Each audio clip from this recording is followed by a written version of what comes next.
Come and listen to my story about a man named Jed. A poor mountaineer, barely kept his family fed. And then one day he was shooting at some food, and up through the ground come a bubbling crude oil, that is, black gold, Texas tea. Well, the first thing you know, old Jed's a millionaire. The kinfolk said, Jed, move away from there. Said, California is the place you ought to be. So they loaded up the truck and they moved to Beverly Hills, that is, swimming pools, movie stars. The Beverly Hillbillies.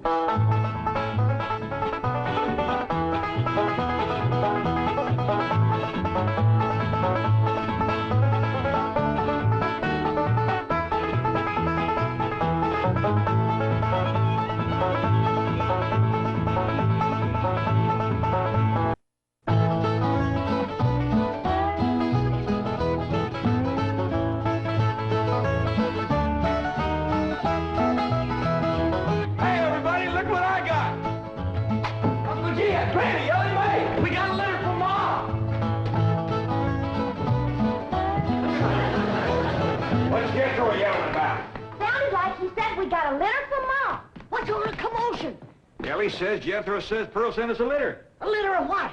Did you hear what? No, but I bet you it's kittens. Kittens. Pearl's always trying to give away kittens. Oh, there y'all are. Where's the kittens, Jethro? What kittens? Didn't your ma send us some kittens? Just a minute. Nope, just a letter. Jethro, how could you think that kittens would... Well, come on, sit down. Let's hear what Pearl's got to say.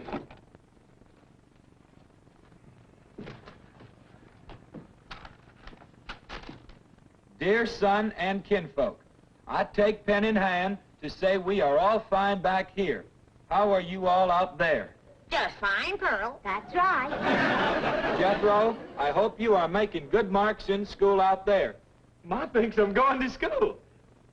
Are you in the 5th grade like you would be here? Doggy, Jethro, I clean forgot about putting you in school. We're going to have to get you started today. Can I go too? Well, no, I think Miss Hathaway's got plans to put you in some girls' school. Can I go too? Jethro, I just said it was a girls' school. That's why I want to go. I like girls. I don't. Let's get finished with the letter. After that, we'll take care of school. Your sister, Jethreen, had a narrow escape. A city dude tried to take advantage of her. What does that mean, Paul? Well, that's, well, Granny will explain that to you later. Tell us more about the city dude, Jethro. His name is Jasper He. Jasper He? That's a funny name. Oh, there's a dot in there. His name is Jasper. He wears patent leather shoes and spats on them. Don't sound too neat, does he? He seen your sister at the cabin when I went there to keep an eye on it for Cousin Jed. I know what Pearl went there to keep an eye on. Mr. Brewster. Well, now, Granny, Pearl's a widow woman. She got a right to look. I ain't knocking it. I got my eyes open myself. At first, I thought the city dude worked for Mr. Brewster, so I drove back out to the cabin to give him a piece of my mind. I could put a bug in that Mr. Brewster's ear. Look out for feathers. Feathers? The more Pearl has her eye on a man, the more feathers she sticks in her hat. That's right. 3 and 8 came in flowing 2,000 barrels a day. And it looks like the new strike's going to be even better. There's no doubt about it. This is one of the richest pools we've ever hit. Yep, everything from here is good news.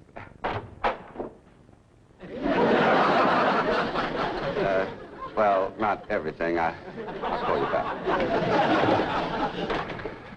Mrs. Bodine, this is a pleasant surprise. Well, thank you.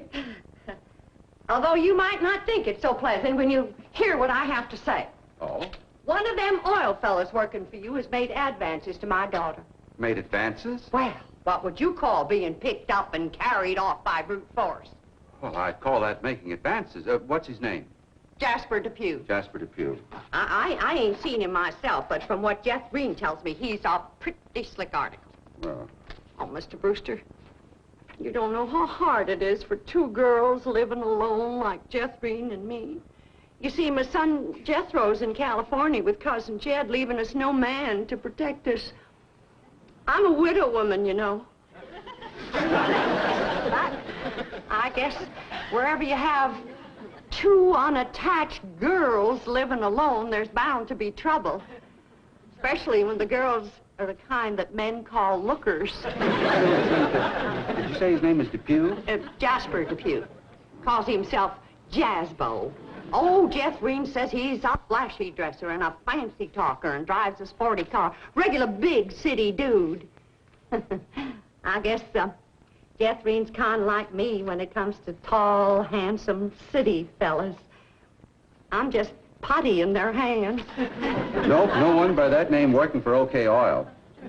You mind if I look? Oh, well, no, go right ahead. I'm bound and determined to find the rascal that trifled with the affections of my sweet, innocent, helpless baby girl. Ma!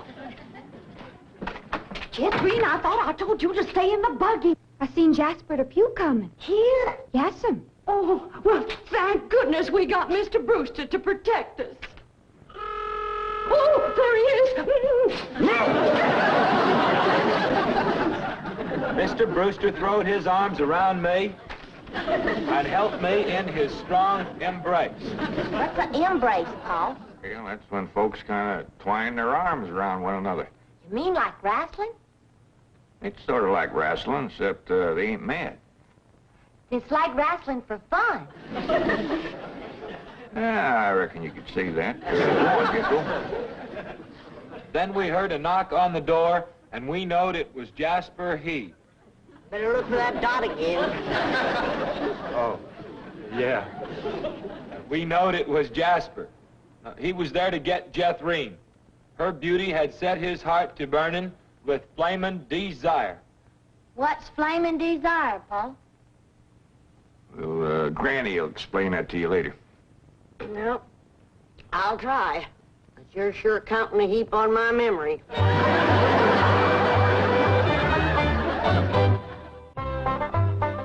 Read on with your Mo's letter there, Jethro. Yeah, it's getting good. One city fella's got his arms around Aunt Pearl, and another's waiting at the door to grab Cousin Jethrine. My only thought was to save my daughter, so I tore loose from Mr. Brewster's embrace. I saw Jethrine heading for the door, so I quick throwed myself betwixt my child and danger. Sweet innocent Jethrine, not knowing better, let that rascal in. He went right to sweet-talking in a voice smoother than fresh churned butter. Hello again, you great, big, beautiful lump of sugar. I brought you something all the way from Eureka Springs. Genuine orchids growed in a hothouse. And this lovely young girl must be your sister. I'm her ma. No. Yeah.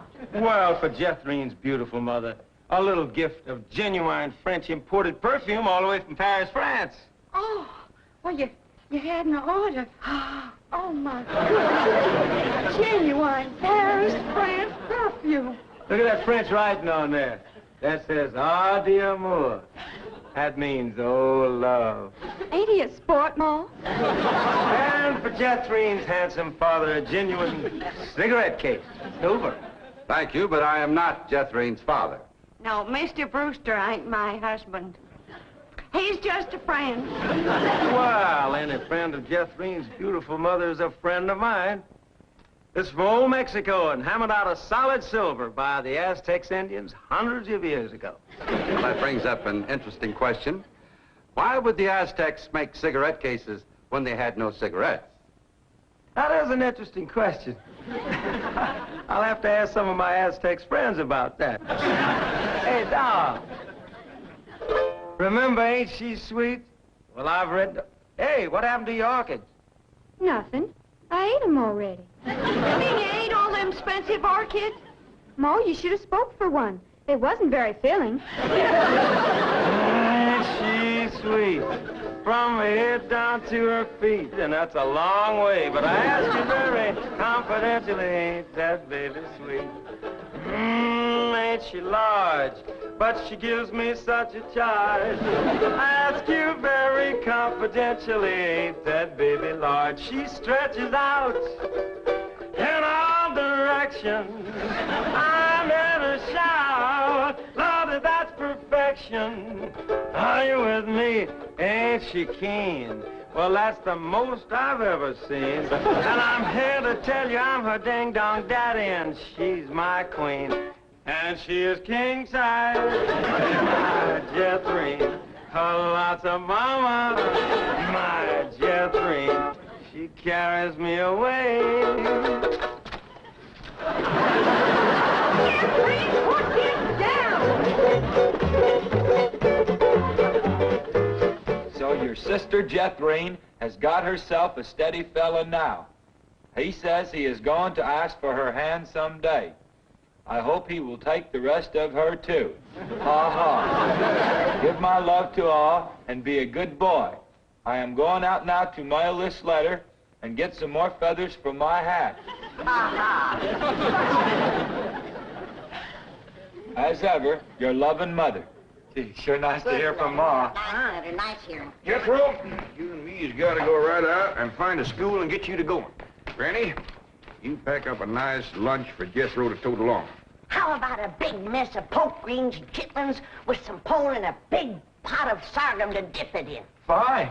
Oh, Granny, it don't have to be that fancy. Some of the other boys here in Beverly Hills might not have it so good. They go to complaining to their folks. Let them complain. It ain't gonna hurt none to raise their standard a little. I'll get the truck up to Jed. Paul, please let me go with Jethro. I can help him fight if the big kids in the 5th grade goes to picking on him. I know for sure that Miss Hathaway's got other plans for your schooling. But with Jethro gone, I won't have nobody to play with. Oh, yes, you will. I just remembered something. Mr. Drysdale's stepson is coming home for Thanksgiving. And he's going to be living right next door. And you can play with him. Mr. Drysdale gave me some pictures of him. Here's some pictures of Sonny. That's what they call him, Sonny. He's been going through a lot of schools, and you ought to know some real good games to play. Ain't he something? Yeah, but what? Well, he's a boy. Are you sure? Ellie, just because he's wearing... Well, there's Jethro. Now, you keep thinking about how much fun you're going to be having with him right next door. You know, he does kind of favor that movie actor, Rudolph Valentino. Here's Jethro's lunch. I didn't have time to fix much, but it'll hold him till he gets home from school. I got a little surprise in there. I've been saving it for a special day, and I reckon this is it. What is it, Granny? Deviled hawk eggs. Doggies. Makes me wish I was going to school.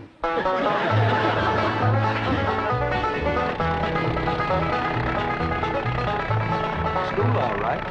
Millicent, Schuyler, and Potts. I reckon them 3 is the teachers. 3 teachers. Must be awful big school. I'll say. Well, let's go in there and get you started. There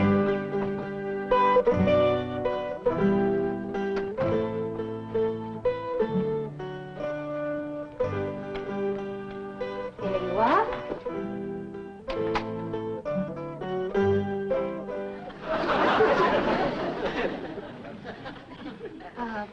May I help you? Well, reckon maybe you can. Diana, someone has parked a most disreputable-looking vehicle outside my window. Perhaps it was these gentlemen. Oh?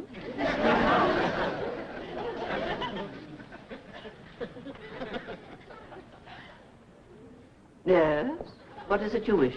Well, I'd like to get my nephew started into school. Here? Yeah, here's all right if you got room for a desk and his lunch basket. My dear man, this is a most exclusive private school. The tuition is quite expensive. Well beyond your means, I'm sure. Does that mean it costs a lot of money? That is precisely what it means. Well, I can pay if it ain't over 25 million. 25 million? Yes, ma'am, that's all I got. Dollars? Yes, ma'am. In cash. Yes, ma'am. This is obviously a practical joke perpetrated by one of my envious competitors. What is your name? Jed Clampett, ma'am, and this here's... And you expect me to believe that you have $25 million? Well, no, not on me, ma'am, but my neighbor, Mr. Drysdale, he's keeping it in his bank for me.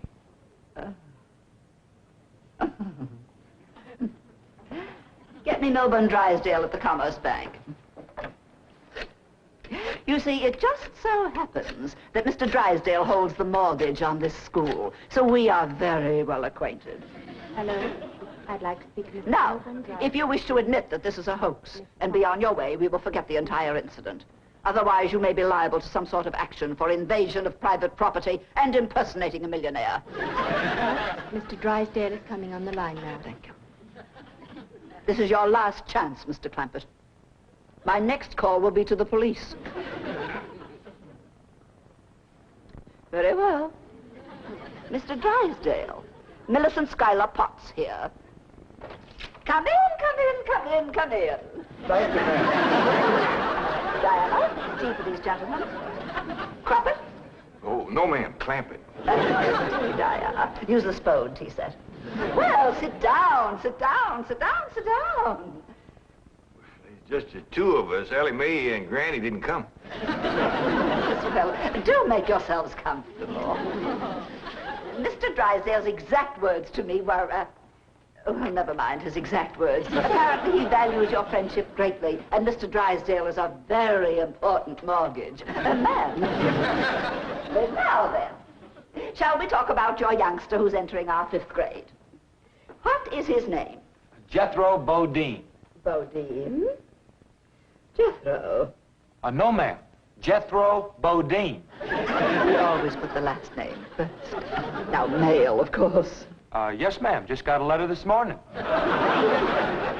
Date of birth? December the 4th. Year? No, ma'am. Back home. We only been here a few weeks.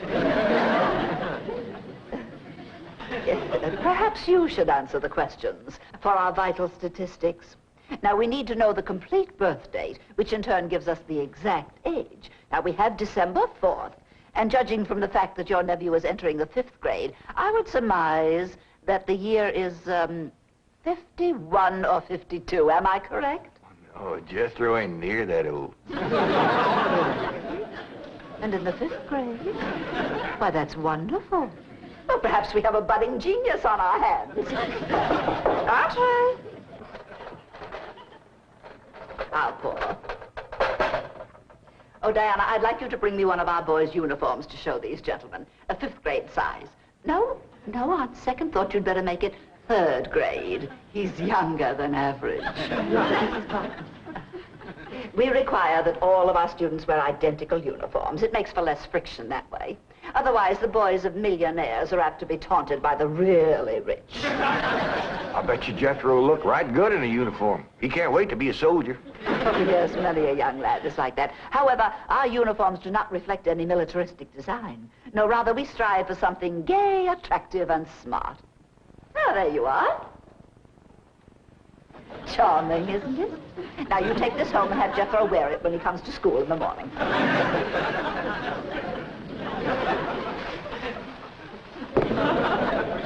Wear this? I'm afraid Granny will have to make considerable changes in this before it'll fit Jethro. So tiny? Yes, ma'am. And in the 5th grade?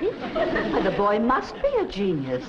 Well, you may be very sure that we will bring him out. If he wears this, he'll bust out. Now then, how do you gentlemen like your tea? We don't know, ma'am. We ain't tasted it yet. Oh, you are the fun-loving one, aren't you? Yes, ma'am.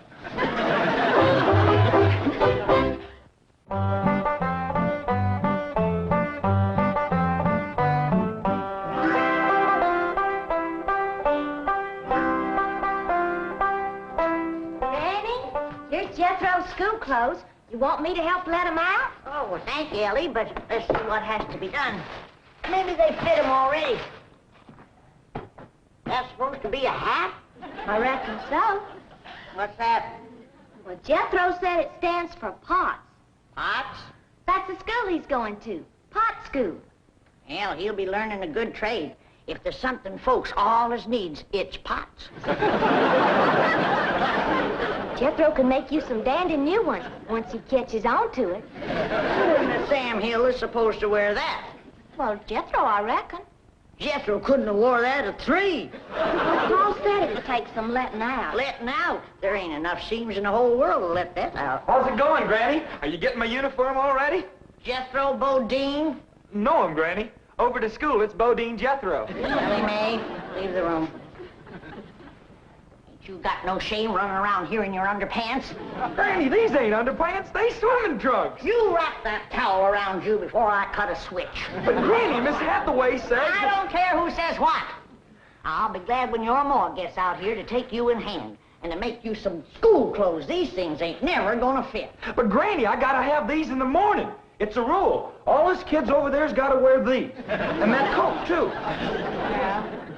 I sure wish your ma was here with her sewing machine. Pearl's a whiz at making clothes.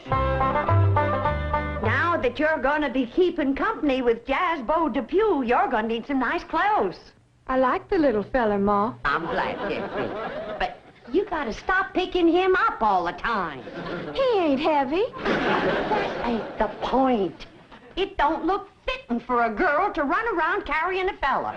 All right. I won't pick him up anymore. Till we get married.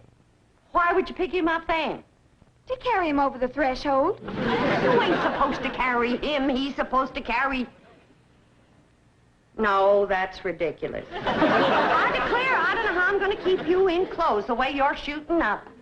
I start a new outfit, and by the time I get it stitched together, you've outgrown it. My new shoes is already too tight for my feet. Oh, them feet.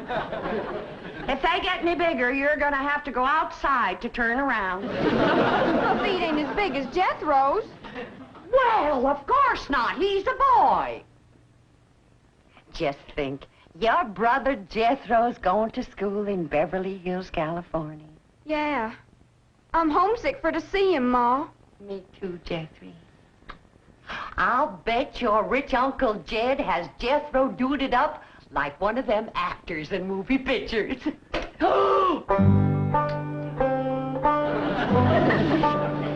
I can't understand these Beverly Hills schools. Wearing that uniform ain't gonna make you no smarter.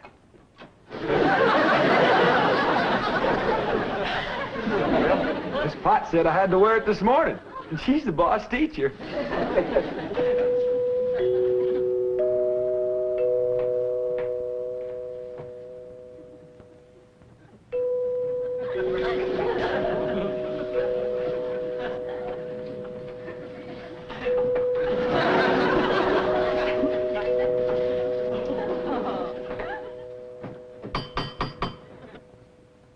Danged if Jethro ain't right. Every time that music plays, somebody comes to the door. Good morning. Surprise! Surprise! Good morning, Miss Potts. I decided to come by and drive our diminutive genius to school myself. What? Your nephew, Jethro. Oh, yes, ma'am. Jethro! Come on down here. You got to ride to school. Well, that's mighty nice of you, ma'am. Oh, tut. I'm going to give the boy my personal special attention. I feel that when one... Well, howdy there, Miss Potts. You come to take me to school? You betcha she is. And I want you to be a good boy and make good marks so your ma will be proud of you. This is your nephew? Ma'am, you met him yesterday, remember? Of course, he does look a mite different in his uniform. Granny had a time getting it to fit, but she done it. You are in the 5th grade? Oh, yes, ma'am. Just finished 3 years in the 4th. But I can't. It's impossible. Oh, that ain't nothing. He got through the 1st grade in only 2 years. Under no circumstances can I allow this. Well, say, here comes Mr. Drysdale. I reckon he's coming to see Jethro off to school. Come along, Jethro. Get the tape off. This is the way we go to school. This is the way we go to school. Here's Jethro's lunch. Oh, Jethro! You forgot your lunch. Jethro, you share your grits and fat back with Miss Potts today.